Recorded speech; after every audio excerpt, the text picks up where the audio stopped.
right, Moons, was that a pretty satisfying way to bring up 200 games for Australia? Yeah, really cool. I think Eden Park's a pretty iconic venue in New Zealand, so first and foremost to do it here was pretty special, and had a few close family and friends in the crowd, so that was nice as well. But to play the way we did was probably the icing on the cake for sure. What was the chat at the innings break about how you and Bolly wanted to go about that chase? I think in those sort of chases, you just want to take the scoreboard out of it and just bat to the conditions. And we sort of spoke about what the wicket was doing and that the ball looked like it was coming on quite nice, and there was a bit of pace and bounce in the wicket, so that was going to suit us just fine if we played good cricket shots and played our natural game. So I think when you hit a few out of the middle early in your innings, like Volley and I did, it's pretty easy to keep going.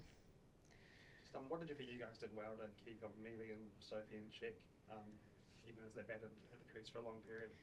Well, I think we were pretty good at just keeping the stumps in play, not giving them too much width, and bowling a few big changes of pace. I think that was probably the difference. We kind of worked out that the ball was sliding on pretty nicely, and it was, pace on was quite easy to hit. So those real big changes worked really well from Belzy and T-Mac, and they got a bit of a flurry at the back end, and probably got a few more than we would have liked, but I think at the start of the day we would have taken chasing 137. How tricky is it adjusting to the dimensions of somewhere like Eden Park? Yeah, it is a bit of a funny shaped ground. It's probably not too dissimilar to Adelaide Oval, just the opposite. With the straight boundaries being a little bit shorter, but still for us it's still a fair hit down the ground. There's just those real short pockets behind the bat.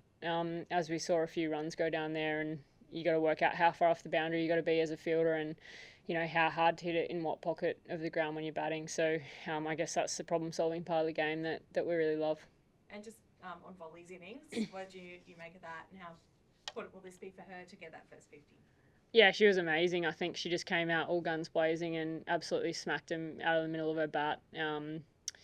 She's not afraid to take the game on. She's got that fearless nature about her, and she's had such a great year. So it's really nice to see her reap the rewards of that, and come out like she did today and get her first international 50, which I'm sure will be the first of many. And how exciting is it for the future of this team over the next few years that someone like Volley's just ready to go when Midge is injured?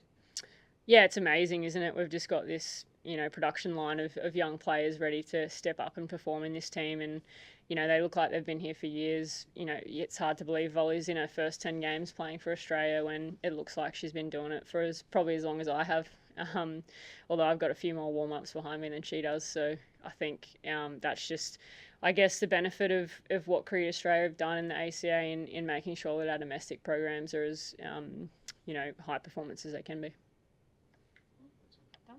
Just what do you think Tim will look at maybe tweaking or improving on for the second game?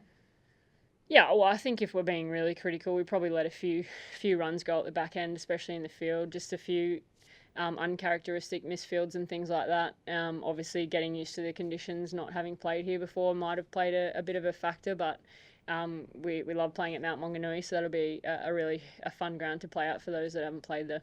And just, is there any update on Ash? Yeah, so obviously she got a bit of a hit to the finger. I think so middle of that, it would have probably gone for 6. That's how flat it got hit and hard. But she's gone off for some scans, and I think the Triple SM team will have a discussion once they get some more info on that. Thanks. Thanks, guys.